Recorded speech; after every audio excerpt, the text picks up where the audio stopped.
Crayons, cahiers et vêtements, la liste de dépenses peut être longue pour les familles à l'approche de la rentrée scolaire. Les artisans de la paix de Trois-Rivières veulent donc leur donner un coup de pouce avec la campagne des paniers de la rentrée. Ça permet aux familles, dans le fond, de recevoir des sacs d'école neufs. Ils ont aussi une carte cadeau de 20 pour pouvoir acheter des effets scolaires dans un commerce de la région. Puis ici, nous, avec les artisans de la paix, on leur remet des certificats cadeaux de 20 par enfant pour qu'ils puissent s'habiller dans nos friperies et de 10 par enfant pour qu'ils puissent aller chercher des effets scolaires dans notre magasin d'articles usagés.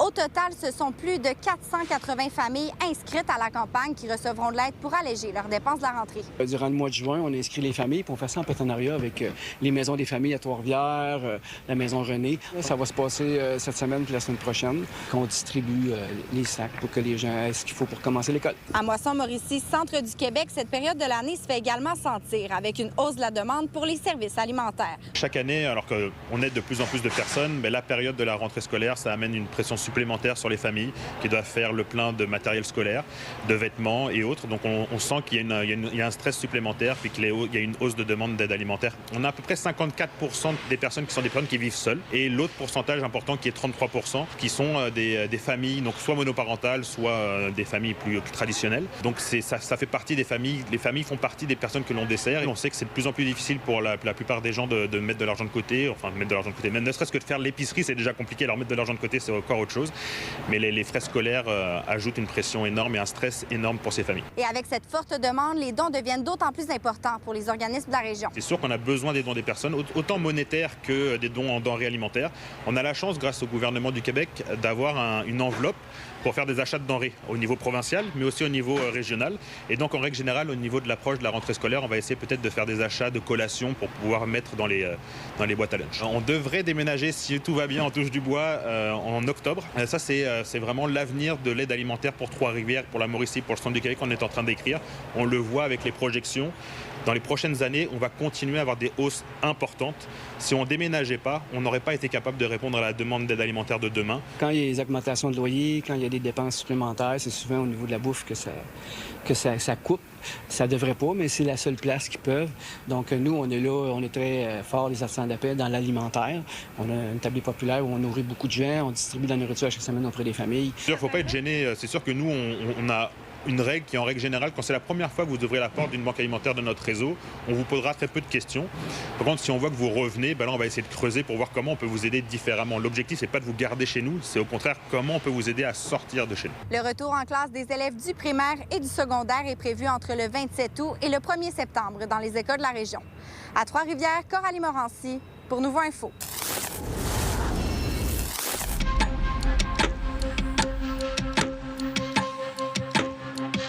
La lutte contre les espèces exotiques envahissantes, c'est un enjeu majeur en Estrie. Pour protéger le lac Elmer, il y a des stations de lavage et des guérites qui ont fait leur apparition l'année dernière. Après quelques appréhensions et ratés de l'an 1, on est venu voir comment ça se passait cette année. Vu qu'on a du Myriophilae qui est rentré ici et la vipère georgienne qui s'est installée depuis 3 ans à peu près, pour éviter d'avoir d'autres espèces envahissantes, parce qu'il y a au-dessus d'une vingtaine d'espèces envahissantes en Estrie. On a demandé aux municipalités, il fait longtemps, pour qu'ils installent des stations de lavage. La première année, c'était très bien, et cette année, ce que j'entends, c'est encore mieux. Les propriétaires de bateaux à moteur doivent payer, laver leur embarcation, puis vont recevoir un reçu qui leur permet d'ouvrir la guérite.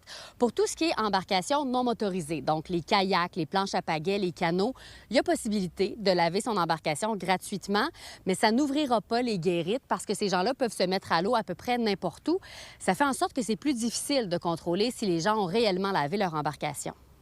À la base, c'était surtout la remorque qui rentrait dans l'eau, puis il pouvait aussi avoir des contaminants. Tant qu'on a de l'eau, tant qu'on est touché à l'eau, tant qu'on risque d'avoir du matériel de plante ou autre, on est une source de contamination potentielle. Il faut y aller étape par étape. Déjà qu'on a fait les motorisés. Sélectionner un lavage payant ou un lavage pour embarcation légère. Notre règlement exige l'obligation de nettoyage.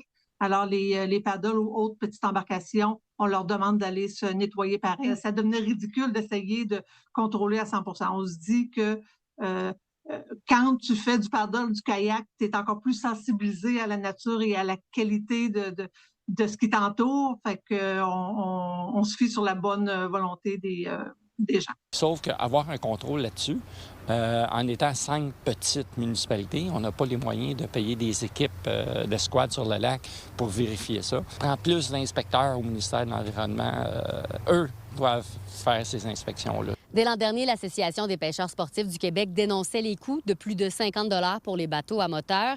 Le propriétaire du magasin Chasse et pêche de Disraeli dit avoir connu de très grandes baisses de revenus. Oui, je ferme.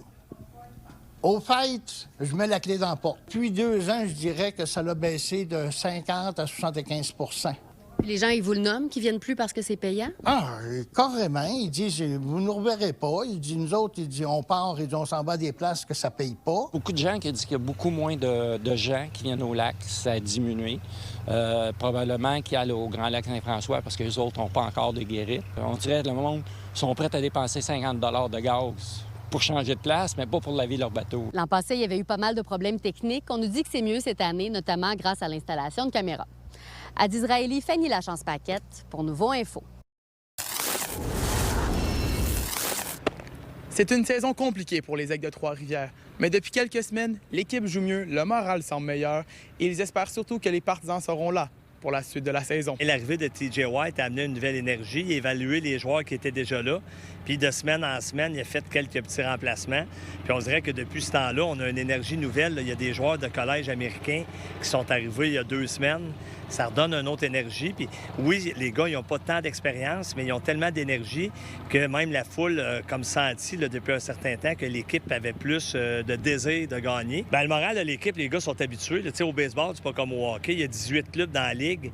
Au hockey, il y aurait 14 clubs qui feraient les séries. Au baseball, il n'y a pas beaucoup d'équipes qui font les séries. Fait que le baseball, c'est différent. Les gars, c'est une ligue de développement. Fait qu'il y a des joueurs. Cette année, on a réussi à monter 2 gars dans la filiale des Blue Jays. Fait que c'est une ligue que les joueurs, il ne faut jamais qu'ils abandonnent parce qu'ils ne savent jamais s'ils ont une grosse séquence au mois d'août. C'est peut-être ça qui va faire en sorte qu'ils vont avoir une chance de monter un jour avec les Blue Jays de Toronto. Et avec toutes les promotions qu'on a, les feux d'artifice du samedi, le monde n'en revient pas. C'est le meilleur spectacle de feux d'artifice qu'ils ont vu. T'sais, on s'entend, c'est pas le feu d'artifice exclusif, là, mais après un événement, qu'on fasse un feu d'artifice comme ça, c'est exceptionnel. On a toutes sortes de soirées, des promotions où la bière a un prix dérisoire, le hot dog 1 piastre, toute la bouffe 1 piastre. Toutes ces promotions-là font en sorte que c'est l'activité familiale la moins dispendieuse. La recette qu'on a actuellement, là, il va nous manquer, d'après moi, pour l'an prochain, peut-être un peu de joueurs avec plus d'expérience. Le fait d'avoir des joueurs avec plus d'expérience, on devrait à ce moment-là avoir un meilleur début de saison et être très compétitif. Puis une fois qu'on va être plus compétitif, je pense qu'avec toutes les promotions qu'on fait, c'est ça qui va faire qu'on va avoir 200, 300, 400 personnes de plus par match. Malgré les résultats, les joueurs veulent surtout profiter de cette fin de saison pour retrouver leur rythme et garder les partisans derrière eux. À quel point les partisans sont essentiels pour vous, les Aigles? Ah, c'est super important pour nous. Je trouve que cette année, avec les promos, c'est sûr qu'on ne gagne pas autant qu'on aimerait, mais on a plus de fans qu'à l'an passé, puis on le sent, puis ils sont loud, sont bruyants. Ils sont bruyants sur le terrain quand ils sont beaucoup. Fait que on adore ça, puis ça vient jouer un rôle très important en fin de game, surtout. Là, la situation serrée, puis là, tes entends, ils se lèvent debout, ça fait du bruit, tes entends derrière toi, ça fait une grosse différence. On sent un peu leur support de comme... C'est dur, on les entend derrière de nous, mais ils savent que... Et nous aussi, qu'on s'en va dans la bonne direction, fait que ça, c'est encourageant. On voit un peu plus de support et de comme... Ils comprennent que c'est une saison difficile pour nous aussi. On a beaucoup de partisans impliqués qui veulent nous voir gagner. Puis justement, ça, toutes les promos, puis tout, qui viennent au terrain, qui voient que c'est du bon baseball. Là, c'est notre job de nous de gagner. Même si les Aigles n'aspirent plus aux séries, ils peuvent toutefois finir la saison sur une note positive. Par conséquent, l'organisation continue de regarder vers l'avant. À Trois-Rivières, William Gem pour Nouveau Info. Pour toutes vos nouvelles, nos chroniques et des vidéos, consultez le site nouveau.info.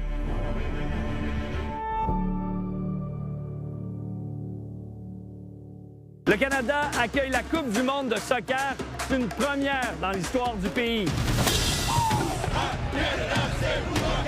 C'est un rêve. C'est les émotions, c'est la fête. And that's what soccer's about. All can dream. C'est la plus grande compétition qui ait pu exister dans le monde. Mais la Coupe du monde, ça demeure un pari très audacieux, risqué, coûteux, avec ses zones d'ombre. Dites-nous combien vous avez payé pour l'ensemble. 12 000. 12 000? C'est quelques zéros.